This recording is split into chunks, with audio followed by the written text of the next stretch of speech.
Bonjour et bienvenue à votre programme de 15 minutes de grâce et de vérité avec le pasteur Jocelyn Niladou qui nous encouragera aujourd'hui et le Seigneur a des choses encore spéciales pour nous.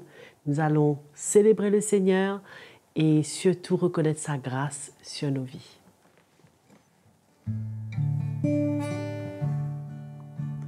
Si ce n'était par ta grâce, Seigneur, où serais-je?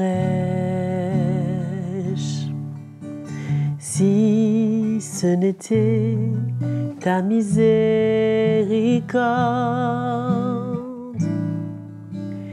où serais-je? Par ta grâce, je suis sauvé. Par ta grâce, je tiens. Par ta grâce, je suis ce que je suis.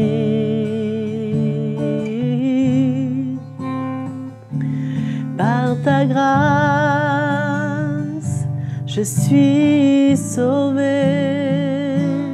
Par ta grâce,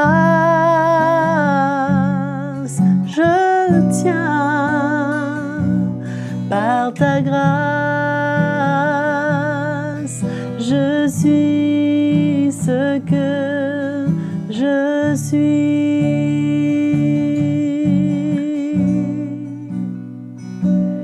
Par ta grâce, je suis ce que je suis.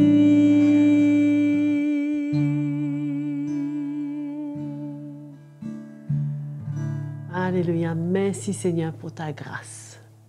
Nous allons entendre la parole de Dieu, allons être à l'écoute de son esprit.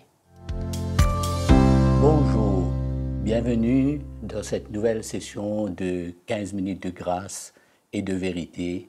C'est avec une joie dans notre cœur que nous remercions Joël pour ce moment de louange et d'adoration qui toujours nous rapproche du Seigneur et garde nos cœurs disposés à entendre de Dieu.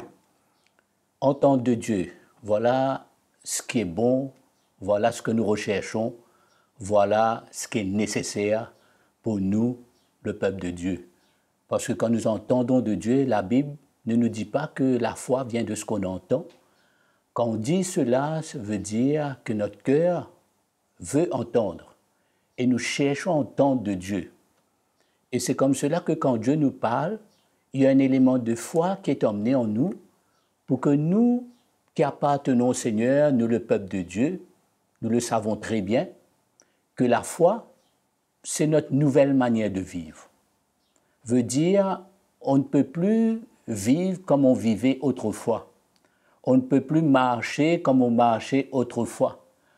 On ne peut pas se laisser influencer par le monde et son système et ses raisonnements, mais nous avons besoin de grandir dans le plan de Dieu et que la foi qui est emmenée dans nos vies par l'Évangile, la parole de Dieu, parce que Dieu a pour nous, cette même parole produit cette foi en nous et c'est comme cela que nous serons prêts à accepter, prêts à nous soumettre, prêts à obéir, prêts à demeurer fermes dans le plan de Dieu.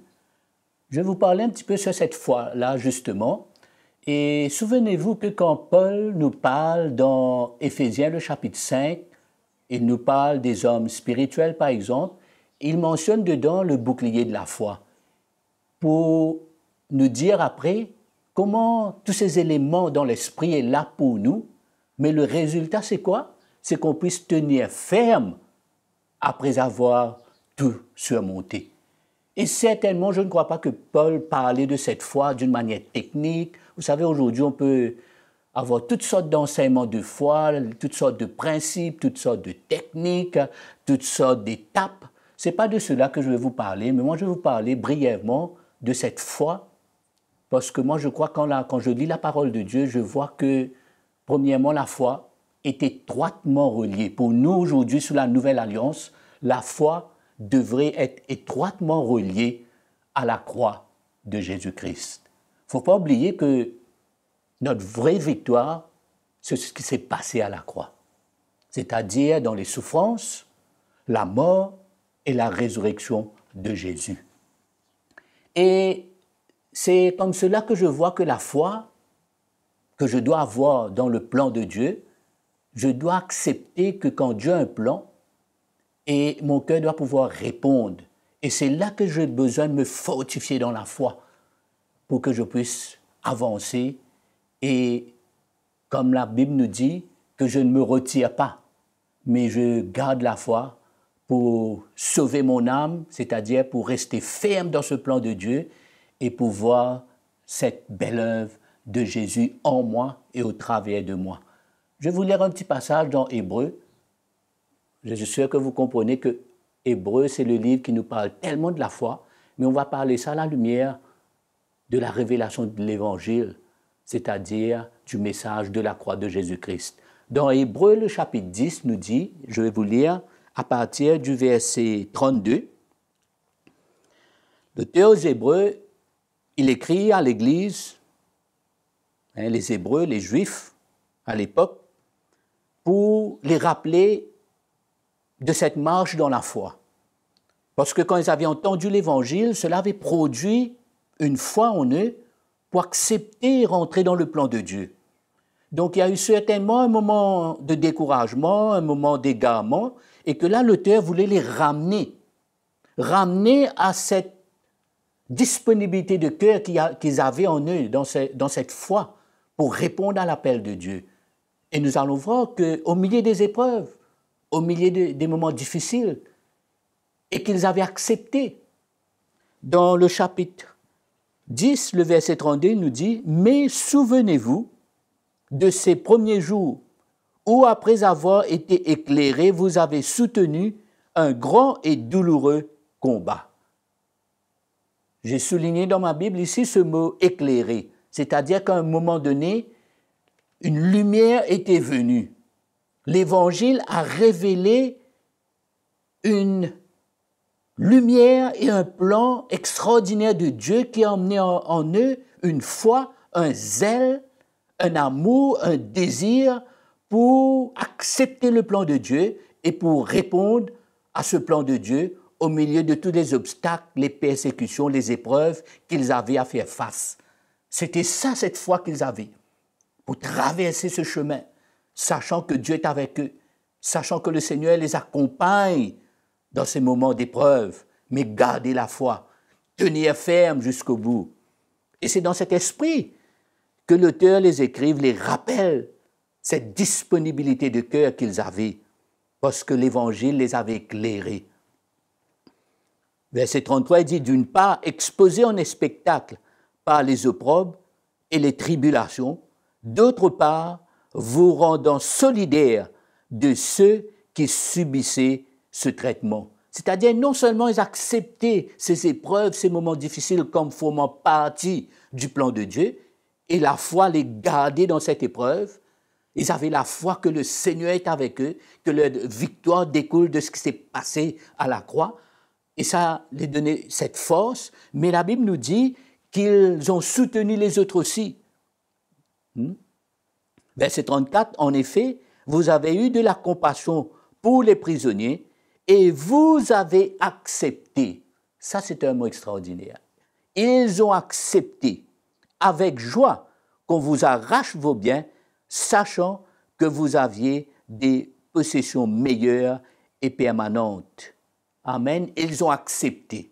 Et quand on lit cela, on comprend que ces frères et sœurs, à cette époque-là, ils n'ont pas vu le fait qu'on les a arraché leurs biens, qu'ils ont passé ces épreuves. Ils n'ont pas vu ça comme une attaque du diable, comme une attaque où ils sont en train de tout perdre, c'est fini pour eux. Ils ont accepté, ils ont reconnu que cela pouvait former partie du plan de Dieu. C'est pourquoi ce matin, en parlant de cette foi, je parle la foi pour traverser le plan de Dieu, pour accepter l'intervention de Dieu.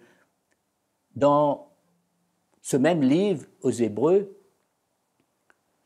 l'auteur donne un exemple de tous ces hommes de Dieu.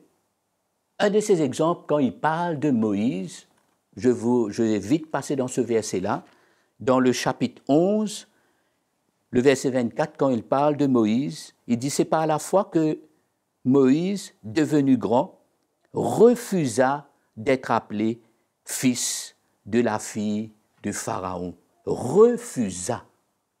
Ça a été un choix, ça a été une conviction, ça a été une détermination pour perdre, pour ne pas tenir une position, mais pour perdre. Et pour lui, cette perte, ce n'était pas une attaque du diable, c'était inclus dans le plan de Dieu. Et la Bible nous dit, il avait le regard sur le propre de Christ. Il y avait un élément de foi qui était relié, même à son époque, relié à ce qui allait se passer à la croix.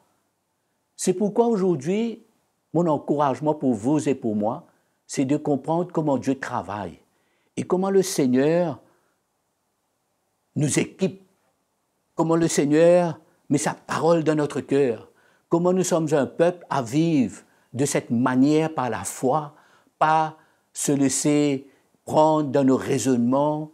Souvent, quand on traverse ces moments, on perd la foi, on est découragé, il y a des doutes qui nous troublent, on n'est pas sûr. Mais mes frères et sœurs, apprenons à gérer, apprenons à se reposer, apprenons à garder nos regards. C'est pour ça quand il y a un message qui nous éclaire, comme la Bible nous dit ici, comme le peuple juif était éclairé, quand il y a un message qui est relié à ce qui s'est passé à la croix pour vous et moi, pour nous, le peuple de Dieu, cette révélation de ce message nous garde dans la foi. Je vais terminer ce petit passage en lisant, reprendre à partir verset 35. C'est comme ça que l'auteur encourage l'Église, le peuple de Dieu, et vous et moi aujourd'hui, en nous disant « N'abandonnez pas donc votre assurance. » L'assurance, c'est cette foi qui comporte une grande récompense. Vous avez eu, en effet, besoin de persévérance. Vous avez en effet besoin de persévérance afin qu'après avoir accompli la volonté de Dieu, c'est-à-dire tout ce qu'on a parlé avant, les épreuves, accepter qu'on arrache vos biens et les douleurs, combats, tout cela, c'était dans la volonté de Dieu. Après avoir accompli la volonté de Dieu, vous obteniez ce qui vous est promis, c'est-à-dire d'aller jusqu'au bout, cette foi qui nous garde pour aller jusqu'au bout, pour voir le plan de Dieu, comme Paul l'avait bien dit, afin de pouvoir tenir ferme après avoir tout surmonté, ayant ce bouclier de la foi. Vous avez en effet besoin de persévérance afin qu'après avoir accompli la volonté de Dieu, vous obteniez ce qui vous est promis. Car encore un peu de temps, bien peu, celui qui doit venir viendra et il ne tardera pas. Et mon juste vivra par la foi. Mais s'il se retire, mon âme ne prend pas plaisir en lui. Le verset 39, « Quant à nous, nous ne sommes pas de ceux qui se retirent pour se perdre, mais de ceux qui croient pour sauver leur âme et ceux qui ont la foi pour aller jusqu'au bout. » Donc, mon encouragement pour vous et moi, il y a un message, il y a une lumière de l'Évangile, il y a une révélation de notre victoire qu'on a reçue de notre Seigneur Jésus par ses souffrances, sa mort et sa résurrection. Et tout cela suscite en nous, tout cela nous encourage à garder la foi et à ne pas juste croire que le plan de Dieu, c'est de recevoir, mais au contraire d'être ferme dans les moments difficiles, sachant que notre victoire est en Jésus-Christ. Soyez bénis, soyez encouragés et on se retrouve à très bientôt. Merci. Nous avons été certainement encouragés par ce mot du pasteur Jocelyn Niladou et je suis sûre que certains qui nous regardent pour la première fois pourront s'abonner à notre page YouTube CTMI. Merci pour ceux qui sont fidèles et je suis sûre que vous aurez certainement des questions, des commentaires, un témoignage. N'hésitez pas, écrivez-nous sur cette adresse qui est affichée à l'écran. Que le Seigneur vous bénisse et on se voit à la prochaine session.